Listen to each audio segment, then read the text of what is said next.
Good morning to all students. My topic is care of newborn baby.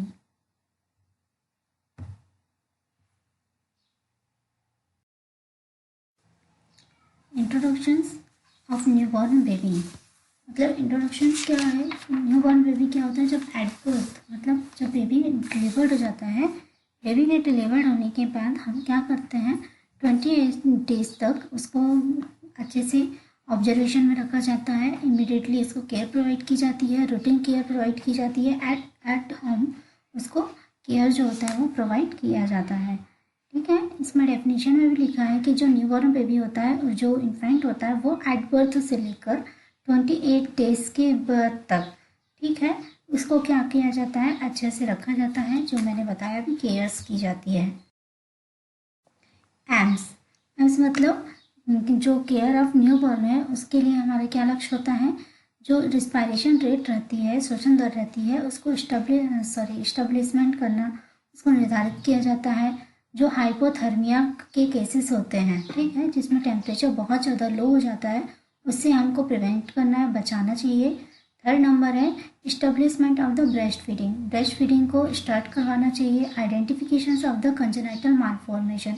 जो newborn baby होता है उसमें कंजेनाइट किसी प्रकार की जो जन्मजात विकृतियाँ तो नहीं है, इसके लिए हमको क्या किया जाता है, उसको आइडेंटिफाई करना चाहिए, उसको पहचानना चाहिए। फिर है इन्फेक्शन से हमको प्रिवेंट करना चाहिए, बचाना चाहिए। और हम न्यूबॉर्न बेबी में यदि किसी प्रकार के रिस्क फैक्टर्स हो रहे हैं, कोई भी कॉम्प्लिकेशंस आ रही हैं, तो उसको भी हमको क्या करना है, पहचानना है। नेक्स्ट है केयर ऑफ नॉर्मल न्यूबॉर्न। इसमें हम नॉर्मल न्यूबॉर्न के लिए क्या केयर दे सकते हैं, जैसे कि सबसे पहले प्रिपरेशन बिफोर डिलीवरी, हमको डिलीवरी से पहले हमको तैयारी करके रखना चाहिए। सेकंड है immediate care at and after birth. जब बेबी डिलीवर्ड हो जाएगा, बेबी के डिलीवर्ड होने के बाद भी हमको इमीडिएटली इसको केयर प्रोवाइड करना है। एंड थर्ड है एसेंशियल पोस्ट नेटल केयर, उसको क्या करना है, पोस्ट नेटल केयर भी प्रोवाइड करना है।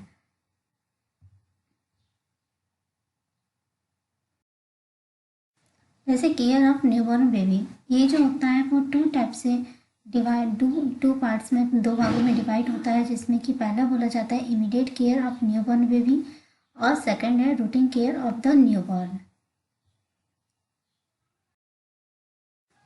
तो हम सबसे पहले एक्सप्लेन करना चाहूँगी कि immediate care of newborn. Immediate care of newborn में फर्स्ट है टू मेंटेन पेशेंट एयरवे।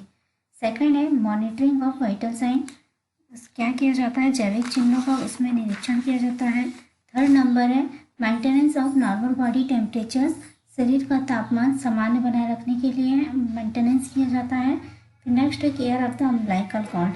जो अम्बिलाइकल कॉर्ड्स होते हैं, ठीक है, जिसे बोलते हैं नाभि नाल, तो नाभि नाल की हमको देखभाल करना चाहिए, इमीडिएटली केयर करना चाहिए जब बेबी जैसे ही डिलीवर्ड हुआ तब। नेक्स्ट है केयर ऑफ द आइज़, हमें आँखों का भी देखभाल करना चाहिए। फिर स्किन, त्वचा की देखभाल करें। फिर एडमिनिस्ट्रेशन ऑफ विटामिन के, हमें क्या करना चाहिए, विटामिन के उसको प्रोवाइड करना चाहिए। नेक्स्ट है केयर ऑफ जेनाइटेरिया, इसके जेनाइटल ऑर्गन्स को क्या करना चाहिए, जो नांगों को हमें सही तरीके से देखभाल करना, उसका परीक्षण करना चाहिए। नेक्स्ट है प्लेसिंग ऑफ आइडेंटिफिकेशन टैग, मतलब नवजात शिशु के पहचान का जो टैग लगाते हैं उसे भी हमको आइडेंटिफाई करना और उसको पहचानना। नेक्स्ट है प्रिवेंशन ऑफ इन्फेक्शन, हमें इन्फेक्शन की रोकथाम करनी चाहिए। जैसे मैं ये डायग्राम में आपको दिख रहा है कि जैसे फर्स्ट है हमारा, फर्स्ट डायग्राम में स्किन केयर दिखाया है, सेकंड में आई केयर दिखा दिया है, थर्ड में ईयर केयर दिखाया है, नेक्स्ट है nose care and umbilical cord care. इसके बारे में मैं सबसे पहले बताना चाहूँगी कि हम सबसे पहले जैसे कि पेशेंट है ना, मैंने अभी नेक्स्ट स्लाइड में पढ़ाया था कि जो पेशेंट होता है, पेशेंट की मतलब जो पर्सन होता है या न्यूबॉर्न बेबी जो होते हैं, न्यूबॉर्न बेबी की श्वसन मार्ग को क्या करना चाहिए, हमको क्लियर करना चाहिए। श्वसन मार्ग को क्या करना, पेटेंट रखना या तो फिर क्लियर करना। उसके लिए क्या किया जाता है, उसको सबसे पहले सबसे महत्वपूर्ण होता है जब बेबी जैसे ही डिलीवर्ड हो जाता है, उसके तुरंत बाद हमको बेबी का उसमें क्या करना चाहिए, एयर वे जो होता है उसको क्लियर करना चाहिए। ताकि यदि किसी प्रकार का कोई फ्लूइड वगैरह यदि चला गया है तो वो जो रहता है उसे बाहर निकाला जा सके। एमनियोटिक फ्लूइड चला गया है उसे श्वसन मार्ग के तो क्या किया जाता है, बाहर निकाला जाता है। नेक्स्ट है जैविक चिन्हों का आंकलन करना, monitoring of the vital sign. हमें क्या करना चाहिए, जैसे ही बेबी डिलीवर्ड हुआ उसके बाद हमको वाइटल साइन का मॉनिटरिंग करना चाहिए। जन्म के बाद पहले मिनट या 5वें मिनट पर अबगारी स्कोरिंग करना चाहिए। अबगारी स्कोरिंग मैंने आपको बताया था, अपीयरेंस ग्रैनिस है ना। तो ये जो होता है श्वसन दर, हृदय धड़कन की दर, मांसपेशियां, मसल टोन, ठीक है, रिफ्लेक्शंस स्किन का, ये सब का हम क्या करते हैं, निरीक्षण करते हैं, ताकि हमको तुरंत हमें पता चल सकता है कि बेबी में किसी प्रकार की एबनॉर्मलिटीज़ तो नहीं है। थर्ड नंबर है to maintenance of the body temperatures. हमें बेबी का बॉडी टेम्परेचर्स बना के रखना है, जैसे कि हाइपोथर्मिया से हमको बचाना है, क्योंकि मामा के टमी में जो बेबी जिस टेम्परेचर में रहता है वही जैसे ही वो बाहर आता है तो वहाँ का टेम्परेचर चेंज रहता है, तो उसे हमें उस टेम्परेचर्स को क्या करना चाहिए, मेंटेनेंस करके रखना चाहिए, जिससे कि वो हाइपोथर्मिया की कंडीशंस ना हो। फिर है जो लेबर रूम होता है, लेबर रूम का जो तापमान होता है वो हमको 36.5 सेंटीमीटर रखना चाहिए। जैसे ही बेबी का जन्म हुआ है तुरंत हमको उसको निकाल कर उसको सबसे पहले पोंछना चाहिए। पोंछने के बाद गर्म तौलिए से या कपड़े से लपेट कर उसको रखना चाहिए, ठीक है। नवजात शिशु को अनावश्यक रूप से खुला नहीं होना चाहिए, ढका हुआ रहना चाहिए।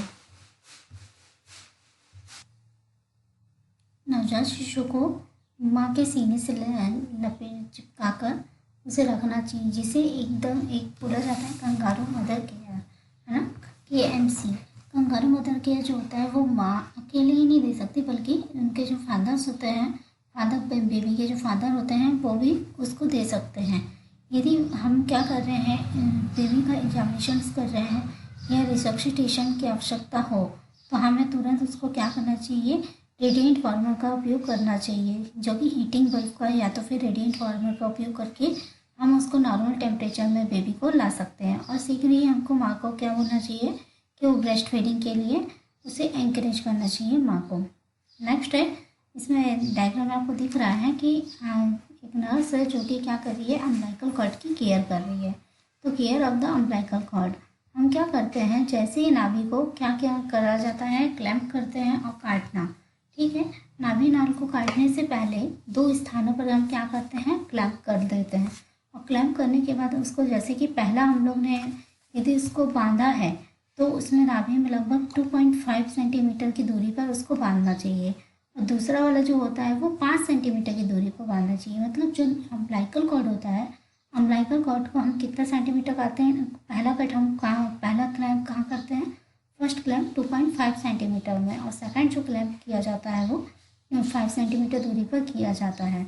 यदि दूसरा बंदा ट्विंस बेबी की उपस्थिति में हेमरेज की संभावना हो तो उसे हम रोक सकते हैं, रक्त को फैलने से हम रोक सकते हैं ये, और उसको अच्छी तरीके से हमको क्या करना चाहिए, मतलब किसी प्रकार से चोट ना लगे, सावधानी पूर्वक उसको कट करना चाहिए, उसको क्लैंप करें, और जहाँ जहाँ हमने क्लैंप किया है वहाँ पर हमको एंटीसेप्टिक सॉल्यूशन से उसको पूरा क्लीन करना चाहिए, पाउडर लगानी चाहिए। ड्रेसिंग करके हम उसको क्या कर सकते हैं, कॉर्ड को जो है इन्फेक्शन से बचा सकते हैं। नेक्स्ट डायग्राम आपको दिख रहा है कि आई केयर, हमें क्या करना है, आँखों की देखभाल करना है।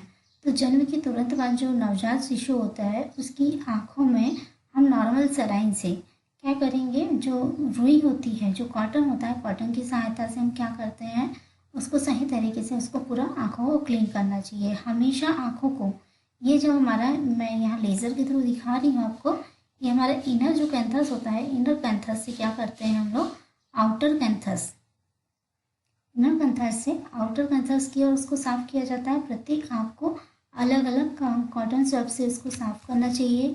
आँखों को नियमित रूप से साफ करने से हमको क्या होगा, किसी प्रकार का इन्फेक्शन नहीं होगा, असामान्य तरीके से कोई सूजन नहीं आएगी, उसकी रेडनेस नहीं होना चाहिए, डिस्चार्ज वगैरह ना हो आँखों में, ये सब चीज़ों को देखना चाहिए, जिससे कि बेबी अच्छे से ठीक रह सके। इसलिए हमको आई केयर भी करनी चाहिए।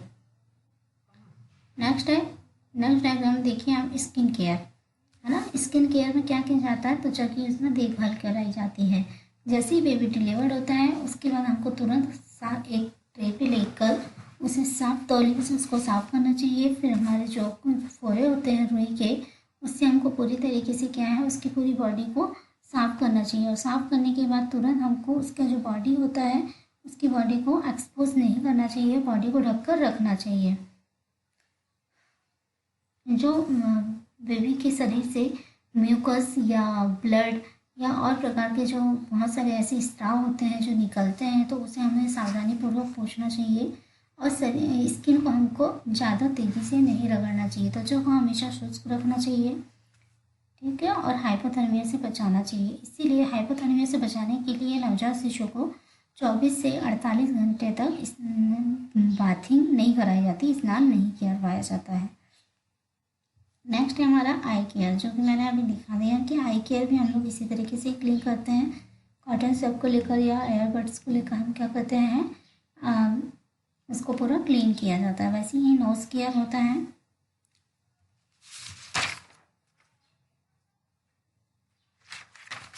नोज़ केयर में हम क्या करते हैं, जो नाक वाला एरिया होता है इसको अच्छी तरीके से हम उसको पूरा क्लीन करते हैं। तो ये था हमारा इमीडिएट केयर। नेक्स्ट एक और है विटामिन के लगाना। हम जो एडमिनिस्ट्रेशन फॉर विटामिन के बताया था मैंने, वो क्यों लगाया जाता है विटामिन के? नवजात शिशु के जो लीवर होता है, लीवर को पूर्ण रूप से विकसित नहीं होने के कारण उसमें क्या है, प्रोथ्रोम्बिन स्तर पर होता है, तो उसमें रक्तस्राव की संभावना भी होती है। तो इससे बचाने के लिए नवजात शिशु को 1 mg विटामिन के IM मार्ग में लगाना चाहिए, जिससे कि लीवर जो है वो पूर्ण रूप से विकसित हो सके। और जो केयर ऑफ एक्सटर्नल जेनाइटेलिया है, उसको हमको उसके यदि मेल फीमेल अलग अलग है तो उसको हमको अच्छी तरीके से पूरा क्लीन करना चाहिए, ठीक है। फ्रंट टू बैक तक हमको पूरा क्लीन करना है, सावधानीपूर्वक देखना चाहिए, ठीक है। और ये था हमारा केयर ऑफ जेनाइटेलिया। नेक्स्ट है नवजात शिशु के पहचान को टैग लगाना, मतलब प्लेसिंग और आइडेंटिफिकेशन टैग। हमें क्या करना चाहिए, जब बेबी बाहर आता है, लेबर रूम से बाहर जाता है, तो नर्स क्या करती है, तुरंत उसको कलाई पर या तो फिर पैरों पर एक टैग बांध देती है, जिसमें कि माँ का नाम, रजिस्ट्रेशन नंबर, जन्म के समय, दिन, डेट, मेल है कि फीमेल है, ये सब उसमें लिखा जाता है। नवजात शिशु की जो पहचान है उसको हम पैरों के निशान लगा देने चाहिए। तो उसमें कोई भी अक्षर लिख देना चाहिए जिससे कि हम बेबी को पहचान सकें। लास्ट है कि प्रिवेंशन ऑफ इन्फेक्शन। हमें नवजात शिशु को पूरे इन्फेक्शन से बचाना चाहिए। और जो इम्यून सिस्टम है, यदि पूर्ण रूप से विकसित नहीं होने के कारण हमको पता है यदि इम्यून सिस्टम कम है तो इन्फेक्शन के चांसेस बेबी को बहुत ज़्यादा होते हैं।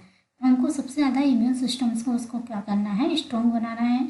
उसको स्ट्रिक्ट एसेप्टिक टेक्निक का यूज़ करना चाहिए और कम्युनिकेबल डिसीज से उसको आइसोलेट करके रखना चाहिए। तो ये सब करने से क्या हो जाता है, इमीडिएट केयर करने से जो बेबी है वो अच्छे से हेल्दी रहेगा, उसमें किसी प्रकार की कोई भी असमानताएं या कोई भी प्रॉब्लम्स। नेक्स्ट है routine care of the newborn.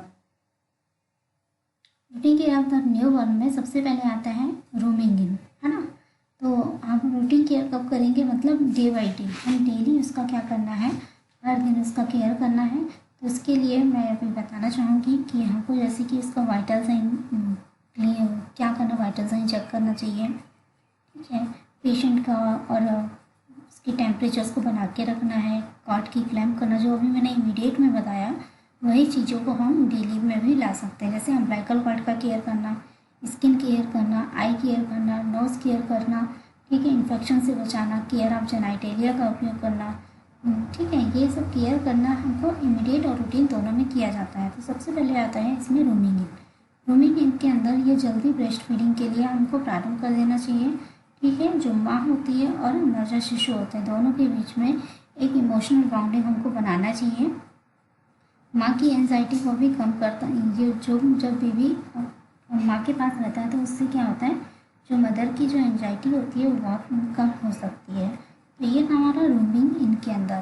Second है इनिशिएट ब्रेस्ट फीडिंग। हमको क्या करना है, स्तनपान प्रारंभ कर देना चाहिए। मतलब क्या बोला जाए तो ब्रेस्ट फीड करने के लिए बेबी को जन्म के तुरंत आधा घंटे के अंदर पे हमको क्या करना है, ब्रेस्ट फीडिंग के लिए एंकरेज करना है। और यदि सिजेरियन सेक्शन हुआ है उसके 2 से 4 घंटे के अंदर माँ को बोलना है कि वो ब्रेस्ट फीडिंग बेबी को करवाने के लिए उसको एंकरेज करें। और जो माँ का, मदर का जो फर्स्ट ब्रेस्ट मिल्क होते हैं जिसे हम कोलेस्ट्रॉल कहते हैं, उस वो बहुत ज़्यादा पौष्टिक होता है, तो उसे सबसे पहले उसको फीड करवाना चाहिए।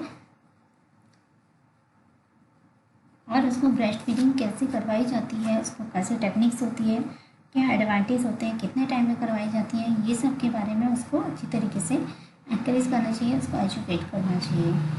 थर्ड नंबर है बाथ एंड स्किन केयर। हमको शुरुआती में क्या है, मैंने अभी बताया था कि हाइपोथर्मिया से बचने के लिए क्या किया जाता है, 24 से 48 घंटे के बाद ही हमको बेबी का बाथ करवाना चाहिए, मतलब उसको नहलाना चाहिए। स्किन केयर तो हम इमीडिएटली भी करते हैं और रूटीन में भी हमको स्किन केयर करनी चाहिए जिससे कि इन्फेक्शंस ना हो। यदि बेबी के बॉडी पे किसी प्रकार का म्यूकस या एमनियोटिक फ्लूइड या कोई भी स्राव जमा हुआ है तो उसमें हमको क्या करना है, उसको पूरा अच्छी तरीके से साफ़ करना है, सावधानी पूरा साफ़ करना चाहिए जिससे कि वो इन्फेक्शंस ना हो। और उसको बेबी को टब बाथ करना चाहिए, टब बाथ में नहलाना चाहिए और मुलायम कपड़ों से उसे लपेटना चाहिए, ठीक है, उससे उसको पोंछना चाहिए। और ठंडे जो मौसम है उससे हमको बचाना चाहिए। इसलिए उससे बचाने के लिए हम क्या करते हैं, बाथ देते हैं। कई बार हम लोग टब बाथ नहीं दे सकते तो उसमें उसको हम स्पंज बाथ दे सकते हैं। नेक्स्ट है प्रिवेंशन फ्रॉम इन्फेक्शन। हमको इन्फेक्शन से उसको बचाना है। स्टाइल टेक्निक का यूज़ करना चाहिए, अच्छे से हाथ धोना चाहिए। सबसे पहले हैंड वॉशिंग करें, हैंड वॉशिंग के बाद ही हमको बेबी को क्या करना है, उसको पकड़ना है। नेक्स्ट है weight recording. Weight recording means वजन लेना। वो क्या करना है, तत्पश्चात उसको वजन लेना चाहिए बेबी का, ठीक है।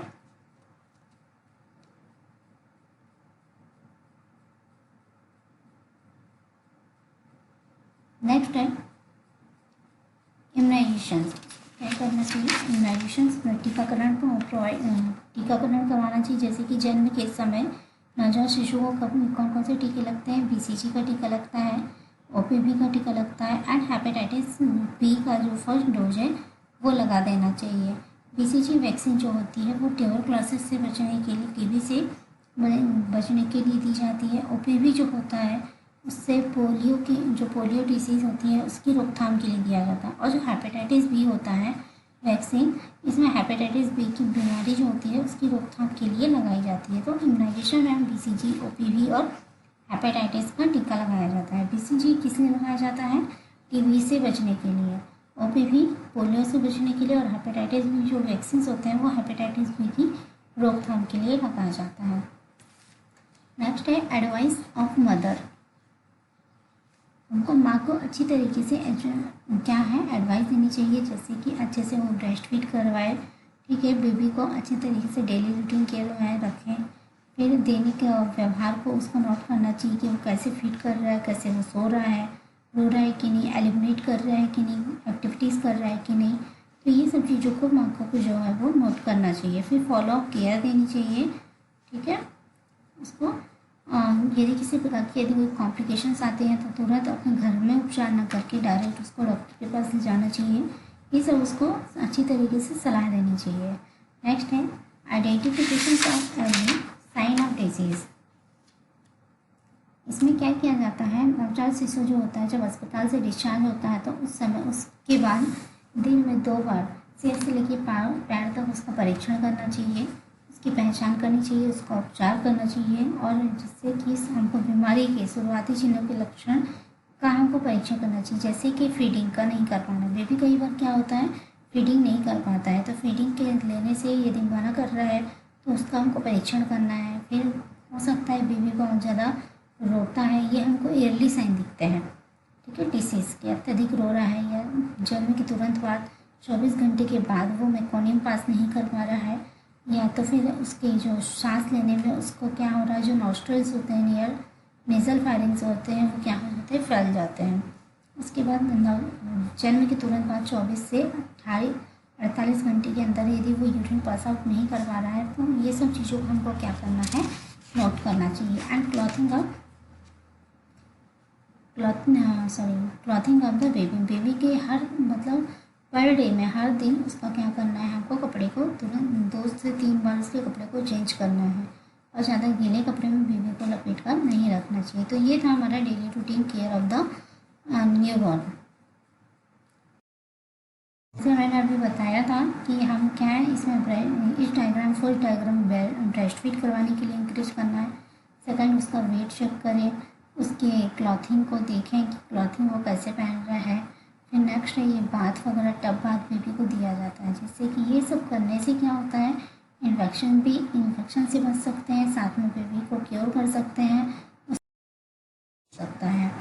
नेक्स्ट है care of the normal neonate at home, मतलब जो नॉर्मल बेबी होता है जब उसको अस्पताल से घर ले जाया जाता है उसके बाद हमको घर में कैसी केयर करनी चाहिए, जैसे कि protect from cold and heat, हमको ज़्यादा ठंडी से और ज़्यादा गर्मी से भी बेबी को प्रोटेक्ट करना है, बचाना है। नेक्स्ट है keep umbilical cord clean and dry, जो उसका अम्बिलिकल कॉर्ड होता है उसको हमको अच्छी तरीके से क्लीन करना है, ड्राई करना है। उसके कॉर्ड में don't apply anything on cord, हमको उस अम्बिलिकल कॉर्ड में किसी भी एनीथिंग मतलब कोई भी अदर चीज़ों को जो ऑइंटमेंट होते हैं उसको हमको नहीं लगाना है। नो एप्लीकेशन इन आइस, हमको आइस जब केयर कर रहे हैं उस टाइम में कोई भी एप्लीकेशन का यूज़ नहीं करना है। नेक्स्ट है एक्सक्लूसिव ब्रेस्ट फीडिंग, हमको ब्रेस्ट फीडिंग करवाना है डे एंड नाइट में फॉर 6 मंथ, हमको 6 मंथ के लिए सुबह शाम दोपहर पे जो होता है वो ब्रेस्ट फीड करवाने के लिए उसको बोलना चाहिए। और बेबी की जो क्लोथ है वो बार बार चेंज करनी चाहिए। तो इसमें भी डायग्राम में दिया है, देखिए बेबी ने ये जो वुमेन है इन्होंने क्या किया है, बेबी को होल्ड करके रखा है, उसको केएमसी केयर प्रोवाइड करना चाह रही है ये, ठीक है, उसको ब्रेस्ट फीड करवा रही है। ये सब चीज़ें हमने क्या किया, ऑब्जर्व किया है। यह हमारा एट होम में ये चीज़ें की जाती हैं। नेक्स्ट है डेंजरस साइन ऑफ न्यूबॉर्न, हमको बेबी को ये सब देखने को मिल सकता है, जैसे कि लेथार्जी हो गया, हाइपोथर्मिया की कंडीशंस हो जाती है, रिस्पायरेटरी डिस्ट्रेस की कंडीशंस है, cyanosis, bluish colourations of the skin, convulsion, झटके आ जा सकते हैं, ठीक है, और ब्लीडिंग्स हो सकती है, येलो पाल्म सोल, उसका जो पैर की जो सोल है या पाल्म जो हथेली है वो येलो कलर की हो जाती है, वॉमिटिंग हो सकती है, एक्सेसिव वेट लॉस, इससे बेबी का वेट लॉस भी हो सकता है, डायरिया की कंडीशंस हो सकती है। तो ये सब क्या है, दौरे पड़ सकते हैं, इसको बोलते हैं कन्वर्जन। ये सब हमको डेंजरस साइन हमको देखने। Thank you so much for watching videos.